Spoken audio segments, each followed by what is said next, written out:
বিরতির পর স্বাগত। অবশেষে তেলিয়ামুড়া পুলিশের হাতে ধরা পড়ল অভিযুক্ত। জানা যায় বিগত ফেব্রুয়ারি মাসে তেলিয়ামুড়া থানায় নথিভুক্ত হয়েছিল একটি নাবালিকা ধর্ষণের মামলা, আর সেই মামলার পরিপ্রেক্ষিতেই কিন্তু অভিযুক্তকে আজ গ্রেফতার করতে সক্ষম হয় তেলিয়ামুড়া থানার পুলিশ।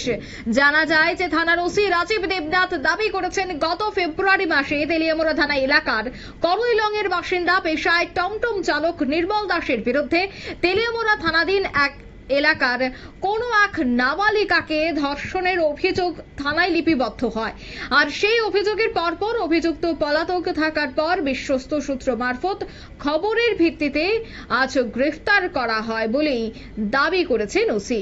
এবং আরো বেশ কিছু বিষয় এই মুহূর্তে জানা গেছে। অভিযুক্তের বিরুদ্ধে অভিযোগ দাখিল করা নাবালিকা বা ধর্ষণের এই পুরো ঘটনা ইতিমধ্যেই চাঞ্চল্য। তবে ঠিক কিভাবে ঘটলো সবটা বিষয় পুলিশে জানার চেষ্টা করছে, তবে পুলিশের বক্তব্য শোনাচ্ছি।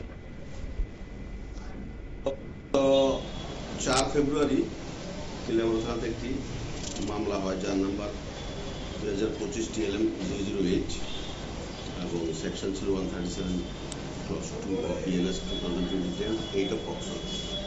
তো দীর্ঘদিন ধরেই আসামি পলাতক ছিল। আজকে সকালে আমরা বিশ্বস্ত সূত্রে জানতে পারছি তেলিয়ামুড়ার দিকে আসছে।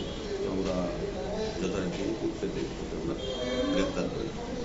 ওর নাম হচ্ছে নির্মল দাস, বয়স 38 বছর, পিতা লেক মহেন্দ্র দাস, করইলং, গড়িয়া। এবং আজকে আমাদের কোর্টে সমর্থ।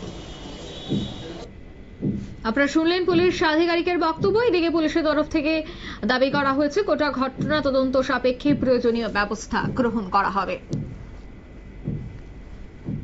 নিয়ে নিচ্ছে ছোট্ট একটি বিজ্ঞাপন বিরতি, সঙ্গে থাকুন।